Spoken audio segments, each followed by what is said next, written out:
자, 이제는 챕터 6에 있는 특별건축구역이죠. 여기도 이제 새로운 문제가 구성되는 경우 있습니다. 과거에는 이제 특별건축구역만 설명했지만 이제는 결합건축이라든가 아니면 또 우리가 특별가로구역이라든가 이런 내용들이 있습니다. 또 건축협정 이런 것들이 여기에 새로운 유형으로 다 등장하는 걸 알 수 있겠고, 그걸 마친 다음에 이제 이행강제금 또 나가서 우리가 기본적으로 본다면 주택법의 용어정의 이런 형태로 다 정리하도록 하겠습니다. 자, 특별건축구역이란 말을 갖다 주어주는데요. 특별건축구역은 창의적 건물을 짓기 위해서 그 법 적용을 갖다 어떻게 시켜줄 거냐면 완화시켜주기 위해서 이루어지고 통합시켜주기 위해서 특별히 필요한 구역을 특별건축구역이라고 한다 하는 걸 볼 수 있습니다. 그만큼 인센티브를 주는 곳이다 생각해 주면 되겠습니다. 자, 그럼 한번 보도록 해봅시다.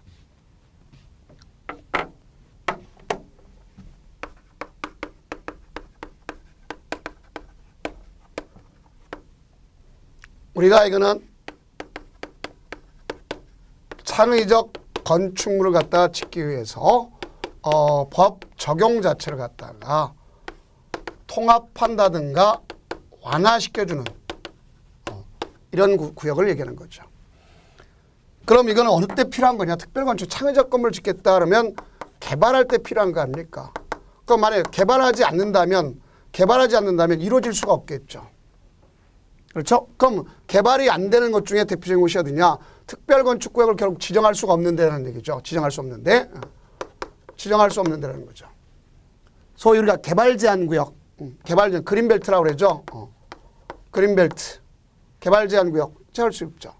또 자연공원 할 필요가 없죠. 여기는요. 그다음 접도구역, 여기는 개발 못하는 거 아닙니까? 도로에서 접도구역. 자, 보전산지 할 수가 없죠. 그런데 과거에는 이제 군사 시설과 관련된데 과거와 차이점이 있는 것이 바로 이 차이점이다 하는 것을 알 수 있습니다. 그래서 군사기지, 군사시설 보호구역, 군사기지나 시설 보호구역인데 과거에는 못했었어요. 근데 지금은 이거는 세모 표시가 됩니다. 왜냐하면 미리 협의하면 가능할 수가 있도록 이렇게 되어 있습니다. 협의 절차를 거치면 가능하다. 국토교통부 장관이 하는 게 아니라 국방부 장관과 협의해야 되겠죠.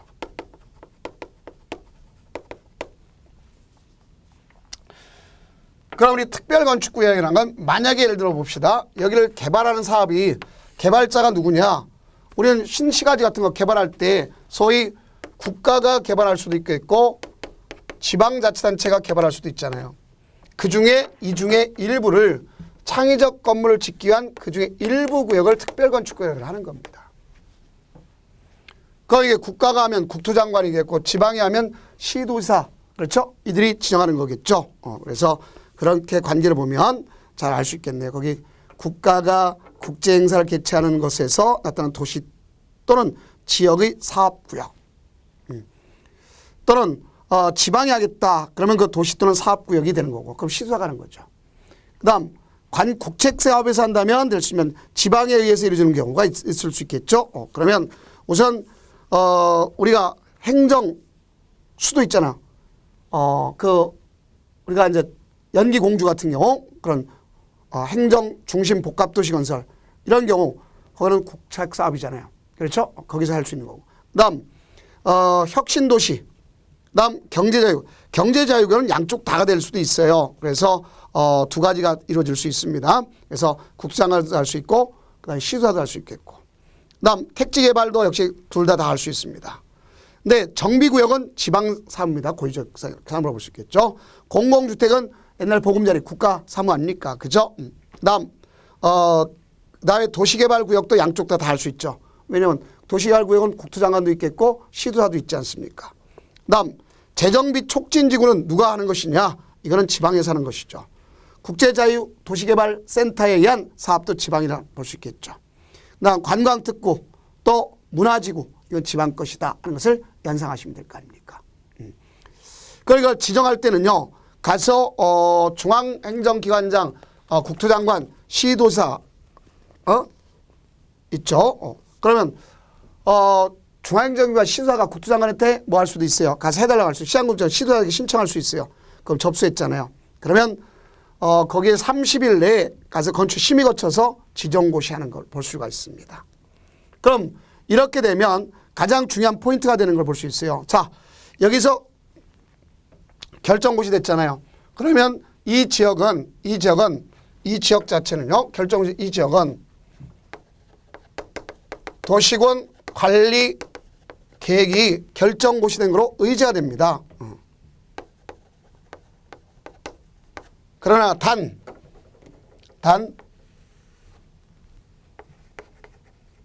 용도 지역, 용도 지구, 용도 구역은 의제가 되지 않는다. 종전 거 그대로 따라간다 이거죠. 그래서 지역, 지구, 구역은 그대로 들어간다. 이것을 아시면 되겠습니다. 그 다음에 해제한다. 자, 여기 신청 기간에 요청해서 해제해달라고 할 수도 있겠고, 또 거짓 기타 부정한 방법을 쓰면 해제한다고 할 수 있겠고, 또 5년 내 가서 부합된 건축 착공하지 못하면 또 요건을 갖다 위반했다든가 시정이 불가능하다. 이렇게 볼 수 있겠죠. 그 이 중에 보면 통합 적용하고 완화시켜준다. 그런데 이것이 바로 뭐냐 잘 아시겠죠. 우리끼리 공부할 때 미장원용 건조대 높이 이렇게 외우시면 문제 풀 때 가장 합리적이죠. 과거에는 작년까지만 해도 이게 의제가 안 됐, 이게 반드시 적용했었어요. 그러나 지금은 완화시켜줍니다. 그래서 미술작품, 주차장, 공원, 그다음에 용적률, 건폐율, 대지안의 적용, 그렇죠? 대지안에 뭐가 있어요? 적용, 그리고 대지안의 공지, 그다음에 건축물의 높이, 일조 높이 이런 걸 밑에 건 통합 적용한다 하는 것을 아시면 되겠죠. 위에 건 통합, 밑에 거는 완화. 그래서 용적률도 완화된다는 걸 꼭 좀 정리해 두시면 되겠습니다. 자, 그렇다면 이제 과거에 그와 관련된 기출 문제가 있습니다. 자, 그러면 기출 체크를 갖다 보도록 해봅시다. 건축법령상 특별건축구역에 관한 설명으로 옳은 것은 그랬습니다. 옳은 것 고르라는 거네요. 도시 및 주거환경 정비법에 따른 정비구역에는 특별건축구역을 지정할 수 없다. 아니죠. 개발할 수 있잖아요. 이건 할 수 있는 거 아닙니까? 여기 보면 개발을 못할 때 지정 못하는 것이 개발하면 가능하다는 거 아닙니까? 그다음 개발제한구역 지정 및 관리에 관한 특별조치법에 따른 개발제한구역 지정할 수 없죠. 그렇죠? 그다음 특별건축구역 지정 심사에 지정 신청이 접수된 경우 시도사는 자 시도가 됐든 국토장관이 됐든 알겠죠? 며칠 내 30일 내에 주는 거죠. 4번 특별건축구역에서는 문화예술진흥법에 따른 건축물에 대한 미술장식 관련 규정을 개별 건축물마다 적용하지 않고 특별구역 전부 또는 일부를 대상으로 통합하여 적용할 수 있다. 자, 그렇게 된 거죠. 그 다음 5번 특별건축구역의 지정은 국토의 계획 법률에서 용도지역 의지되지 않죠. 자, 이게 가장 핵심이라는 걸 볼 수 있겠죠. 다음은 이제 특별가로구역이란 말이 있죠. 특별건축구역과 특별가로구역 거의 동시에 가져가는 건데 앞서 우리가 가로구역이란 말을 배웠지 않습니까? 가로구역이란 말을 배웠죠. 자, 사방팔방이 뭐로 다 둘러싸여 있어요? 도로 다 둘러싸인 거 아닙니까? 그래서 기본적으로 보면 이와 같이 도로가 있다. 지금 제가 그린 것이 도로입니다. 자, 요게 도로입니다. 도로. 그래서 편하게 우리끼리 정리해보면 이렇게 보도록 해봅시다. 자, 그러면 요게 도로고 이걸 갖다 가로구역이라 하지 않습니까? 가로구역. 이 가로구역인데 이게 왜 특별 가로구역이냐? 여기 보면 국토장관이나 허가권자 위에 거는 시도사나 이게 하지만 여기는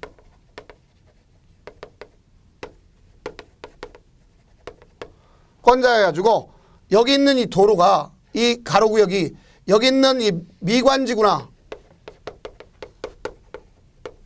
경관지구 지구단위 계획구역 알겠죠? 이렇게 돼 있는 지구단위 계획구역에서 미관을 유지하기 위한 구역 미관지구 경관지구 지구단위 미관을 유지하기 위한 구역이다. 그럼 이런 곳에서 이 도로가 이 도로 중심으로 하는 거예요. 그래서 가로구역이라는 거예요. 도로 중심으로. 그러니까 이게 어떤 도로냐? 5가지 정도의 도로가 있다는 얘기죠. 그래서 5가지 도로 그거 보면 나왔죠. 첫째, 건축선을 후퇴했습니다.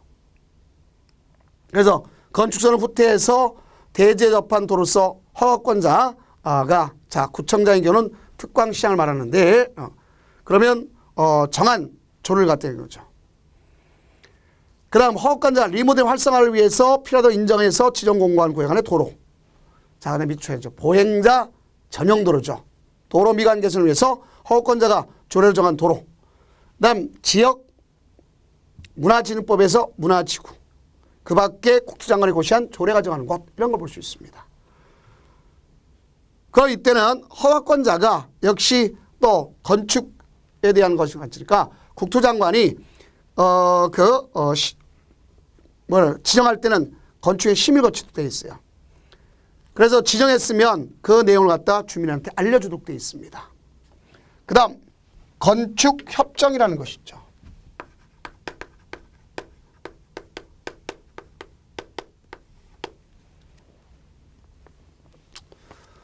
여기는 한번 봅시다.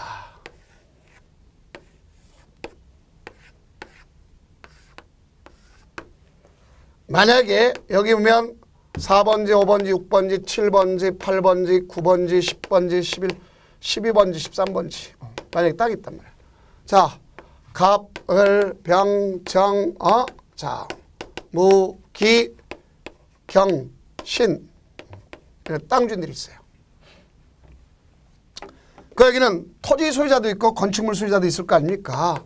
건물들도 있겠고 또 여기다가 지상권자도 있을 수 있겠고 이런 거 아닙니까? 그럼 이런 사람들을 토지 등 소유자라는데 자, 이 사람들이 여기에 대해서 이 구역에 대해서 건축을 하거나 또 대수선하거나 리모델링 하겠다. 이겁니다. 그 여기 있는 사람들이 전원 합의가 돼야 돼요.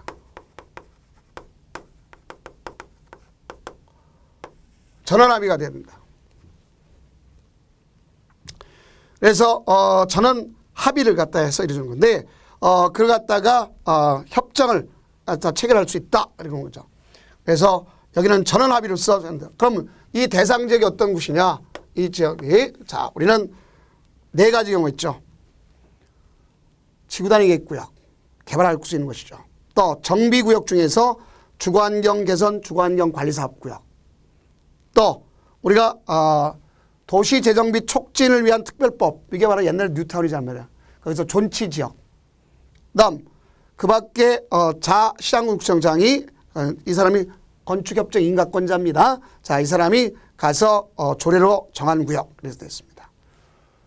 그 여기는 구역에서 둘 이상 토지를 소유한 자가 1인인 경우라 할지라도 1인 경우라도 그 토지 소유자는 해당 토지 구역을 협정 대상 지역에 있는 경우는 건축협정을 할 수 있습니다. 이 경우 그 토지 소유자 1인을 건축협정 체결자로 볼 수 있어요. 자, 무슨 일이냐? 이게 다 갚고요. 이게 다 갚고 그래도 이 사람은 1인 협정을 체결할 수 있다는 얘기입니다. 그러니 건축협정 운영회를 갖다가 운영회를 설립할 수 있습니다. 왜냐하면 자율적 기구죠. 그래서 협정 운영을 설립하려면 협정 체결자 과반수 동의 가지고 대표자를 선임합니다. 그래서 국토교통이 정하는 바에 따라서 시장군 구청장한테 신고하고 이럽니다. 그럼 우리가 인가를 갖다 했는데 소위 이런 거죠. 협정 체결자 또는 거기 운영의 대표자가 건축협정서를 작성해 가지고 가서 인가권자한테 인가받습니다. 시장구청자 인가권자 인가를 받습니다. 그래서 인가하기 전에는 가서 건축의 심의를 거쳐요. 근데 문제는 바로 뭐냐? 둘 이상의 걸친 경우가 있어요. 예를 들어서 만약에 구로구하고 금천구가 걸칠 수도 있잖아요. 그럼 그 중에는 과반에 속한 쪽에다가 소위 우리가 제출하면 되겠고 그 사람한테 인가 신청하면 되는 걸 알 수 있습니다. 그 인가했으면 이를 갖다가 공고하도록 되어 있습니다. 그 다음 그 건축협정을 갖다 폐지한다. 그럼 과반수의 동의를 얻어가지고 폐지하는 것도 자, 자시장구청 인가권자죠. 그래서 인가권자한테 역시 똑같이 인가받도록 되어 있습니다. 그럼 또 공고하도록 되어 있어요. 그 자체를. 그렇게 건축협정의 효력은 바로 뭐냐면 이들은 건축하거나 대순하거나 리모델링한다. 그 행위는 협정에 따르도록 되어 있는 겁니다. 원래 건축협정이랑은 본래 본질은 이거였어요. 우리 동네 무슨 위에 수설 등장하지 말라. 야, 너 그거 그 사람한테 임대해 주지 말라. 자기들끼리 이런 이기주의에서 출발했던 건데 그걸 좀 더 긍정적으로 바꾼 거라고 생각하시면 됩니다. 그 다음 건축협정 공고된 후에 건축협정 구역에 있는 토지 건축물에 관한 권리, 협정 체결자인 소유자 등으로부터 이정받았다. 그럼 그 사람도 승계하는 걸 볼 수 있습니다. 그 역시 건축협정 대상 지역에서는요. 개별 건축물마다 적용하는 게 아니라 전부 일부를 통합해서 적용할 수 있도록 돼 있고 그다음에 건폐율 용적률은 둘 이상 대지에 한정해서만 하는 겁니다. 그래서 대지 조경, 또 대지와 도로의 관계, 지하층 설치, 부설 주차장, 우편 수치함, 개인 하수 처리 이런 걸 볼 수 있겠죠. 그 이럴 때는 배제가 됩니다. 특별 가로구역 안에 건축하는 경우에는 알겠죠? 우리가 건축선이라든가 또 건축선 부근에 건축 이런 건 배제가 된다는 걸 알 수 있습니다. 자, 그럼 작년도에 어려운 문제가 하나 출제됐었죠. 자, 건축법령상 건축협정에 관한 설명으로 틀린 것. 건축물의 소유자 등은 과반수의 동의를 얻어가죠. 자, 무슨 수? 과반수 동의를 얻었다 했습니다. 자, 동의를 얻어서 건축물의 리모델링에 관한 건축협정을 체결할 수 있다. 아니죠. 봐봐요. 협정은요. 전원합의를 갖다는 거예요. 전원합의. 그래서 1번 틀렸네요. 협정 체결자 또는 건축협정 운영의 대표자는 건축협정서를 작성해서 협정 인가권자, 시장구청자 인가받도록 되어 있지 않습니까? 그럼 인가권자가 이걸 인가했으면 가서 지방자치세 공고에 내용을 공고하도록 되어 있습니다. 또 여기 보면 이 체결한 대지가 둘 이상으로 되어 있다. 그럼 둘 이상의 시장군수, 시군구에 걸쳤다. 그러면 과반에 속하는 것에다가 인가를 신청하면 된단 말입니다. 그 다음 협정 체결자 또는 건축협정 운영의 대표자는 건축협정을 폐지하려는 경우에 협정 체결자와 과반수 동의를 받아 건축협정 인가권자 인가를 받는다. 맞습니다. 그 다음에 이제 뭐가 있냐면 결합건축이라는 것이 있습니다.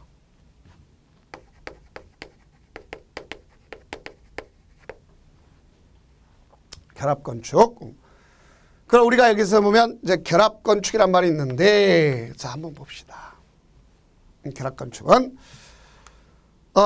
그 하나의 어떤 지역에 해당하는 지역이 대지 간의 최단거리가 얼마 이내는 100m 이내에 있습니다. 그래서 여기 보면, 여기 이쪽에 대지, 이 최단거리가 100m 이내에 있어야 돼요. 100m 이내. 그러면 두 개의 대지의 건축주가 서로 합의해서 하면 용적률 속된표로 이쪽 A 대지의 건축주인 갑이라는 사람과 B 대지의 건축주인 을이라는 사람이 자 서로 합의합니다. 합의하면 용적률을 개별적으로 적용받지 않고 총체적으로 받아준다는 거죠. 그럼 만약에 여기는 갑이라는 사람은 원래 법적 용적률이 이만큼이야. 여기도 건축 용적률이 이만큼이야. 근데 이 사람은 법이 허용한 만큼 지는 게 아니라 나는 돈이 없어. 요만큼뿐이 못 져. 이걸 못 지겠다. 그러면 이걸 이쪽으로 다 가져가서 질 수 있게끔 하는 거나 마찬가지란 말입니다. 이런 걸 건축협정이라고 볼 수 있으면 되겠어요. 다만 이렇게 한다 할지라도 여기에 경관이 문제될 것이고 여기에 기반시설이 부족하다면 난개발이 되잖아.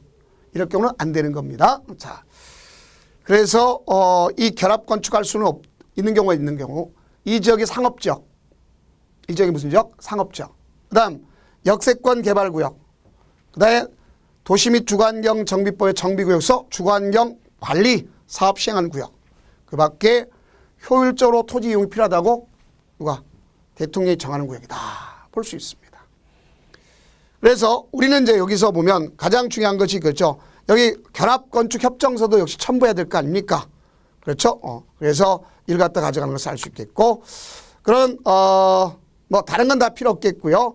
허가권자는 도시군 계획 사업에 편입된 대지가 있는 경우 결합건축을 포함한 건축허가는 아니할 수 있다 그랬죠. 그다음 이건 하기에 앞서서는 건축인의 심의를 거치도록 되어 있다는 것을 보시면 되겠습니다.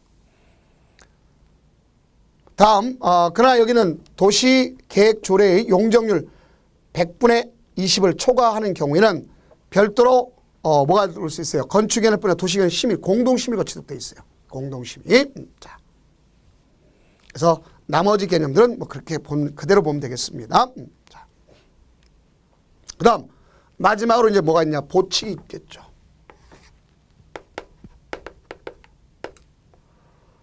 보칙은 뭐 가같이 많이 출제되지는 않습니다. 자, 그럼 보칙 경우는 뭐냐? 위반 건축물이 있겠죠. 그래서 위반 건축물의 조치가 있겠고 기존 건축물의 조치가 있지 않습니까?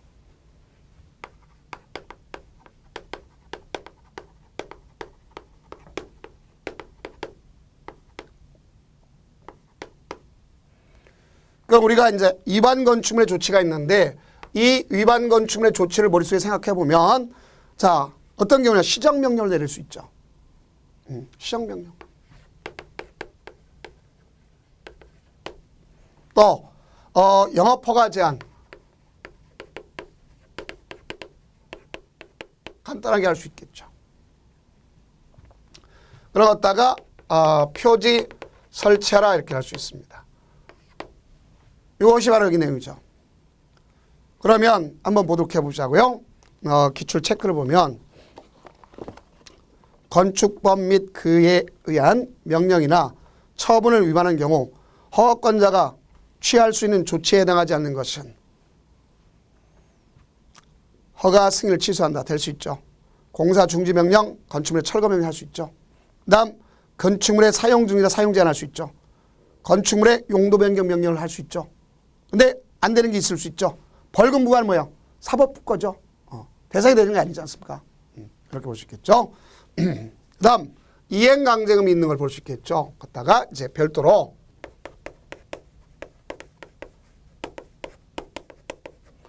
그래서 우리가 공법 시한에 이행강제금 두 군데가 나옵니다. 여기 외에 이제 농지법에 있죠. 그럼 이행강제금이란 것은 크게 보면 이렇게 볼 수 있습니다. 건축허가, 건축신고, 그 다음 용적률 위반, 용적률, 건폐율 위반, 요 네 가지를 위반한 경우와 이 네 가지를 위반한 경우와 이 네 가지 외의 것을 위반한 경우 다르단 말입니다. 그러면 요걸 위반했다. 그러면 여기 있는 걸 위반했으면 요거는 이렇게 볼 수 있어요. 1제곱미터당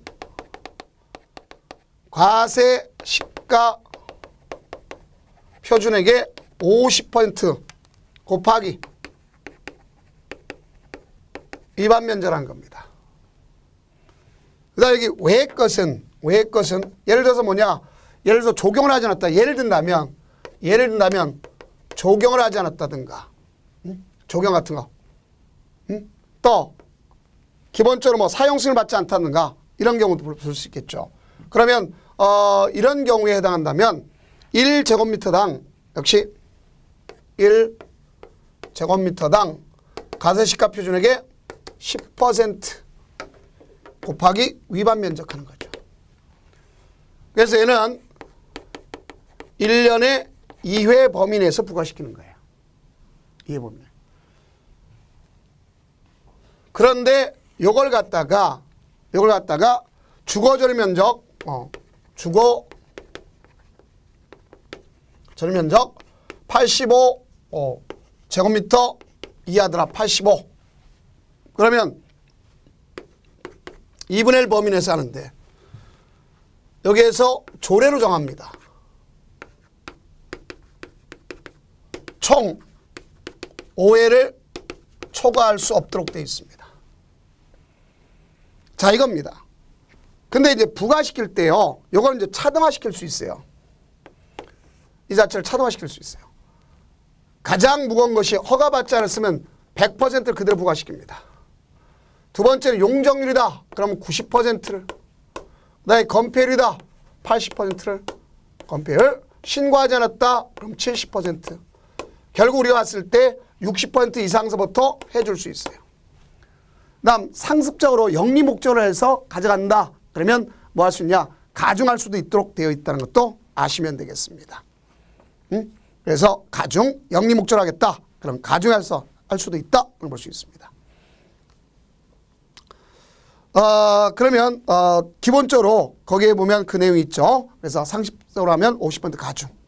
할 때는 미리 계고해야 되는 걸 알 수 있겠고요. 1년의 이해 범위 내지만 다만 주거인율 85년부터 이하면 가서 대통령이 정한 범위 내에서 2분의 1까지 조례로 정하는데 5회를 초과할 수 없도록 되어 있다.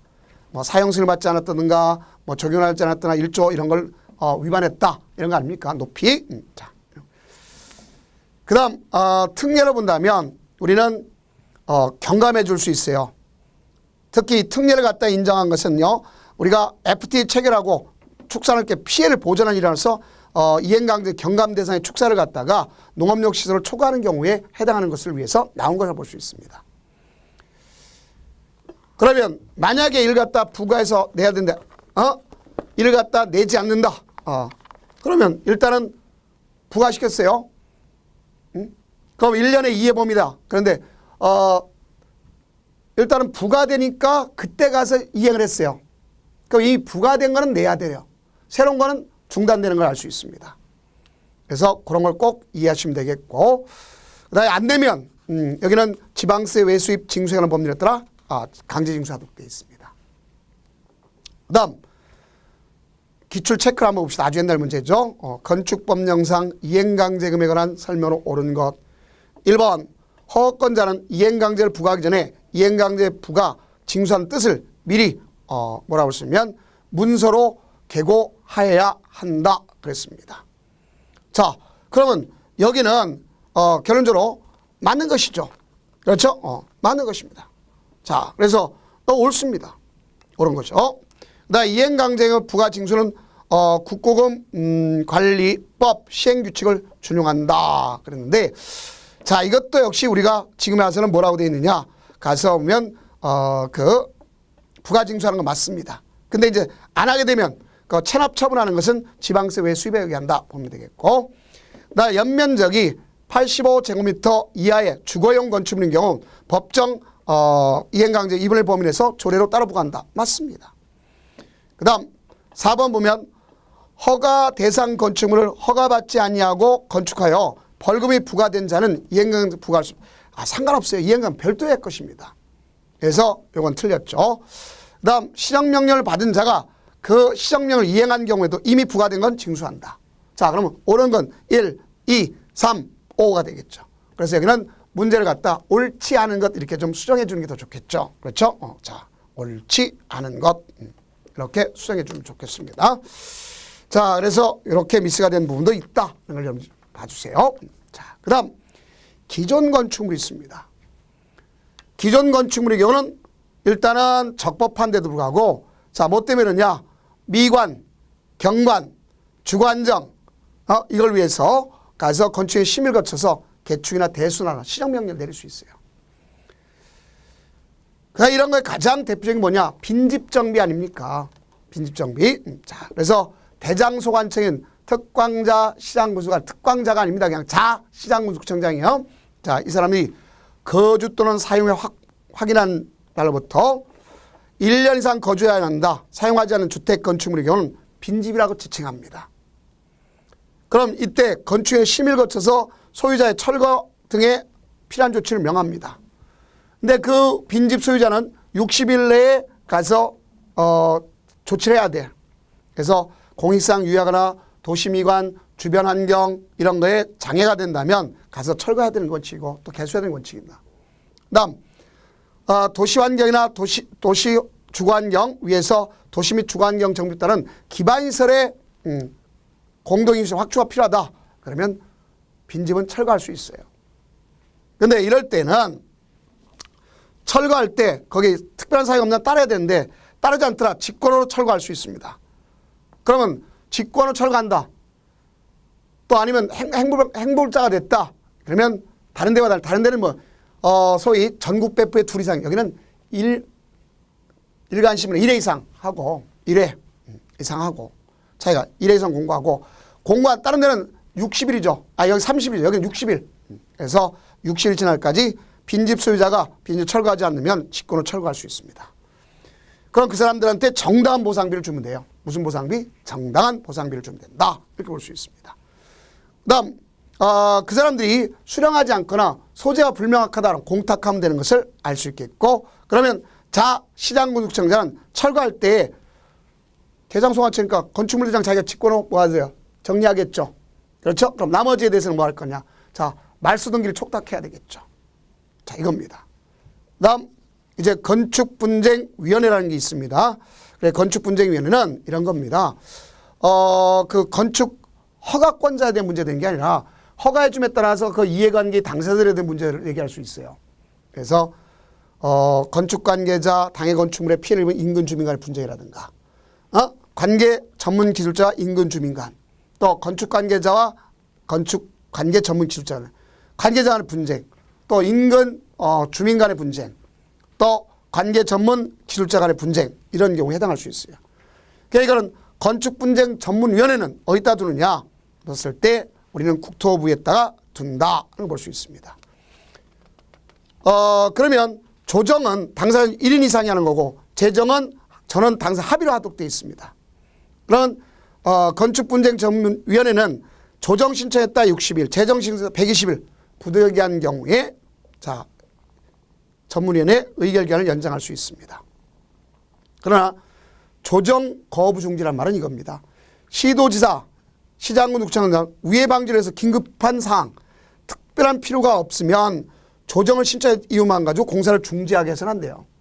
그럼 사람들이 어떻게 할 거야? 저 사람 속된 표로 우리가 골탕 먹이를 위해서 나보다 배가 아파.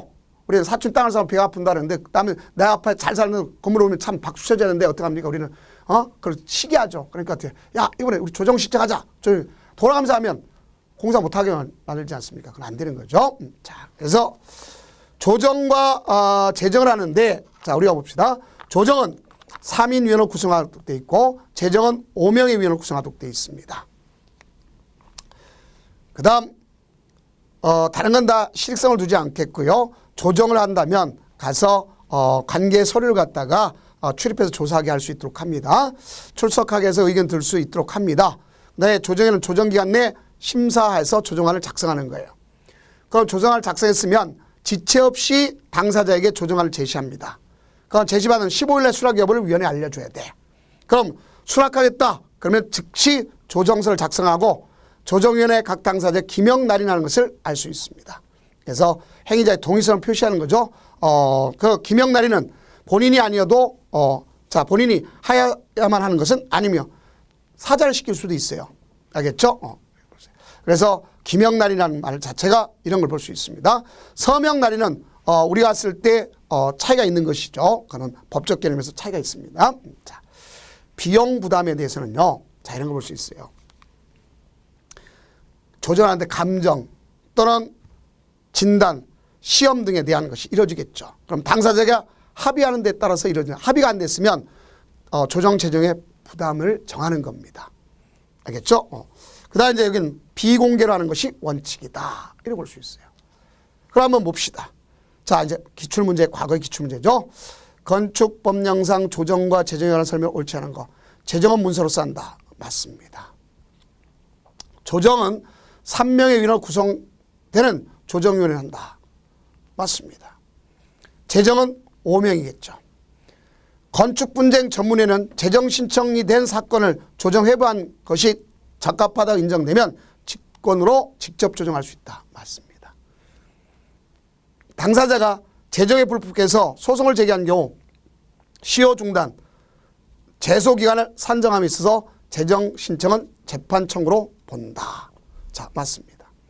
그 다음 나아가서 재정위원회 회의는 구성원 과반수 출석하고 열고 출석위원 과반 찬성으로서 의결한다. 자, 틀렸습니다. 이거는 구성원 전원 출석하고 그중에 과반수 찬성 가지고 이루어진다 하는 것을 아시면 되겠습니다. 자, 그러면 이와 같이 우리가 전반적으로 준 것은 이제 건축법에 관한 사항은 다 마쳤다고 볼 수가 있습니다. 자, 그러면 우리가 이제 정리할 것은 이제 주택법에 관한 사항이겠죠. 그래서 주택법에 대한 개요적인 절차를 갖다 설명하고서 이제 마치도록 하겠습니다. 자, 그럼 우리가 주택법 중에서 이제 총칙이란 말인데, 이 총칙 같은 걸 봅시다.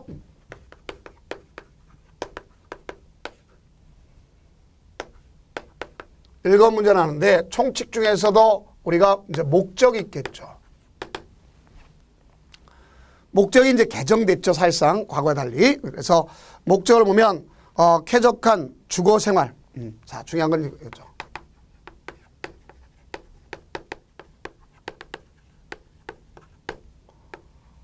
이게 목적이 되겠죠. 그럼 여기서 이걸 위해서 주택을 갖다 이제 건설해야 되겠죠.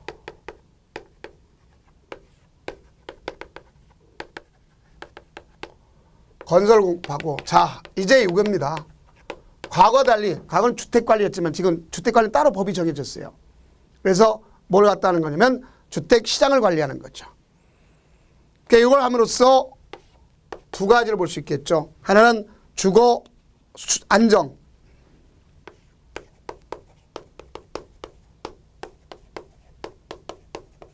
이걸 갖다 향상시키는 걸 목적으로 하죠.